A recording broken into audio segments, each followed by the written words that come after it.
ghosts. Woo! By the way, just so you guys know, these ghosts went off in the middle of the night on Sunday night at 4 in the morning. And it's behind this picture frame.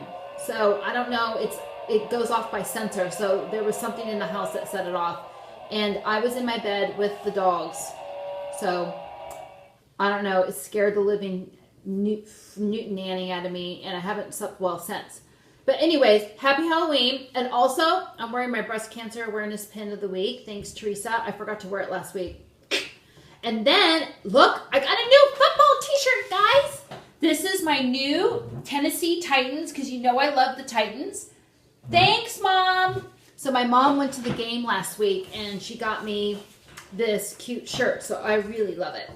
So thanks, Mom. Thank you. I love my Tennessee, and I love the colors. And my mom did really well. Like, she kind of, it's cute and has some style. And it looks, I think it looks good with the spider. So anyways, I'm off tomorrow to Nashville, actually, for Halloween. And I'm thinking about wearing this on the plane. So you guys let me know. Anyways, what a week of football. There were a lot of good games, but the Broncos didn't play. So that was kind of boring. But the two big things that happened. One is, you guys know I've talked about the Texans, the Houston Texans, and they were featured in Hard Knocks camp on the NFL channel. And they have two quarterbacks, Mallet and Hoyer, and you know they played the quarterback carousel. Well, anyways, I've said in previous shows about Mallet, like he has some issues because he's been late to practices, he's overslept. There's a history of this. And last week's game, where they had to fly to Miami to play the Dolphins, Mallet missed the team charter flight, and he missed the plane, and he had to buy his own ticket and get to Miami. And I guess Coach O'Brien wanted to let him cut him on Saturday, but there was some internal, disagreement going on, but eventually they cut him. And so Mallet has been cut from the team, and they signed someone else. But you know what I'm thinking? I told you guys this shows ago that there's a problem with this guy. The way he behaves on the sideline, with his attitude, the way he's been late to practices. I mean, it is so disrespectful. That behavior is arrogant. And I am so glad that O'Brien cut him, because this guy does not belong in the NFL league, if you ask me. I mean, there are people that work so hard, that are such good people, that would love to be a quarterback in the NFL. And this guy just took it for granted and was disrespectful to his teammates, his team, and all the coaches, just missing the plane. I mean, who does that? Anyways, bye-bye. Bye-bye, Mallet. We don't want to see you. Ugh. Onwards and upwards. I always said that Hoyer was the better choice in the beginning, and now I'm so glad that Hoyer has been the starting quarterback. So that was sort of disappointing to see, and how it, things unraveled. But I think they made the right decision in Houston. Also, the other big thing was this whole Greg Hardy controversial thing that happened on the sidelines at the Cowboys game. I guess Greg Hardy, he went into the huddle with the special teams coach and was trying to get them fired up because they let the Giants go from catching the ball for their kickoff and made a touchdown. So he got really upset, and I saw it on camera. He flipped the board. The coach had his clipboard, and he smacked it down. And he just had attitude, and players had to hold him back, and he was really disrespectful to the special teams coach, which I heard, watching the NFL news and stuff, a lot of the ex-players that are now sports commentators and analysts were just you just don't do that. It is so disrespectful. Anyways, I guess they like that passion in him, and maybe I think Coach Garrett kind of talked to him internally and privately, but that is... and then you see Des Bryant go up to him on the sidelines and tell him to calm down. But, you can be passionate and yell. I get that. Football is really passionate and stuff. But to hit your coach, the coach is saying, get out of the huddle. You're not even on special teams. And then hit his clipboard is just crossing the line to me. So I don't know what's going to transpire with that. But I guess the guy has a reputation. But, you can't do that. So there's some disrespectful stuff going on in the NFL. more than I've seen in the past. And I think players need to, get back to reality and not be disrespectful to people, because actually it shows unsportsmanlike conduct and has a lot of repercussions. There's kids that watch the football and it's just not good. So anyways, you guys tell me what you think. So it's Halloween, and this weekend is Halloween, and then Sunday is a big, big day for me. I'll be watching the game in Nashville, but the Broncos are playing the Packers. Now, the Broncos don't always play the Packers because they're in the different divisions, so every so many years, but it's a big deal because Aaron Rodgers and the Packers and Peyton and the Broncos. So they're playing at Mile High, but everyone has the Packers beating the Broncos like 70% to 30%. Well, I like being an underdog, but here's my feeling. If the Packers beat the Broncos, I won't be upset.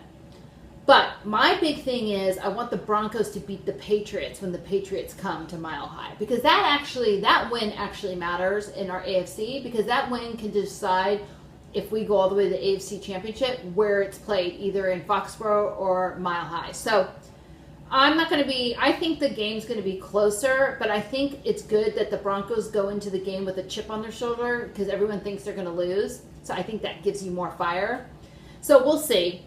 I'll be filming some segments in Nashville watching the game. So that'll be on next week's show. But also last week, speaking of predictions, I'm going to say the Broncos will win. But last week, God, there was a lot of teams that lost. But I think I got 8 out of 14. So not as good as the week before. But, there are some teams that lost that shouldn't have. So let's do this week's Week 8 in the NFL's predictions.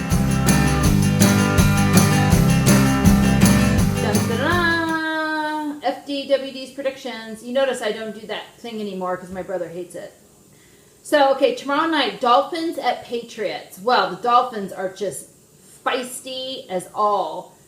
But no one wins in Foxborough. They've only lost 4 games in 51 games played at Foxborough. So I'm going to go with the Patriots, but I think it's going to be close. Lions at Chiefs. I know I keep saying the Lions are going to win, but I just believe in the Lions. So I'm going to go, and by the way, they fired their offensive coordinator.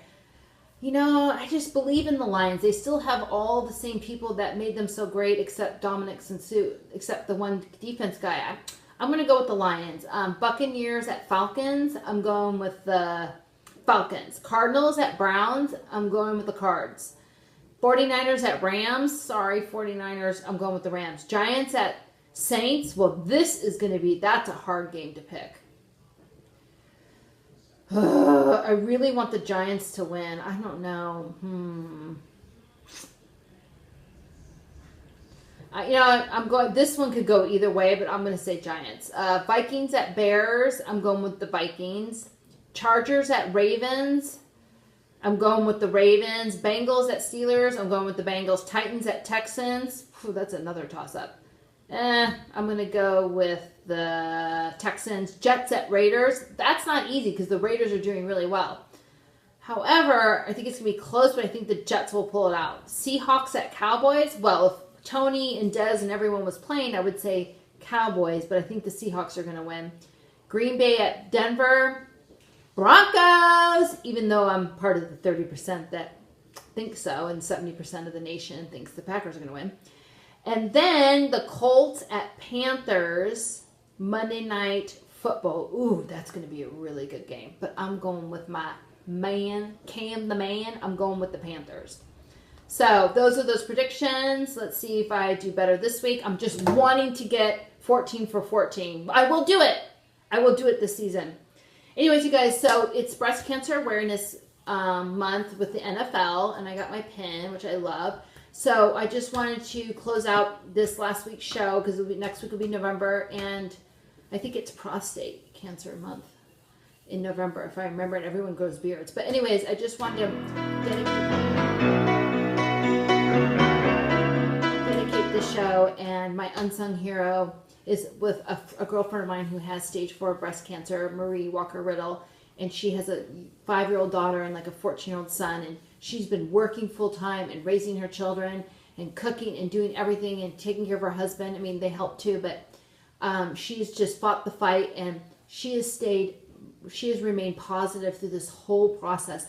I don't even know how she does it. She's absolutely incredible. I tell you, she is the superwoman. Like, you see superheroes in the movies. This woman is a superhero in real life. She is absolutely amazing. And Marie, we love you. And we always wish you the good fight, and please fight on. And you are FDWD's Unsung Hero of the Week. And we hope you get cured from this horrible disease. So anyways, guys, that's our last Unsung Hero of the Week of the month of October. I hope you guys have a wonderful Halloween. It's going to be so fun. Don't be scared. And I hope that there's not any more ghosts going off in the middle of the night when I'm in bed. Because there was something that visited my house. And it scared me. And it scared the chihuahuas. So anyways, guys, I'm off to Nashville tomorrow for Halloween. Don't be jealous, because Halloween is really fun in Nashville, and I'm going to a really, really scary outdoor haunted house. So we'll try to get some segments filmed in Nashville and put it in next week's show. Love you. Kisses. Goodbye, Norma Jean.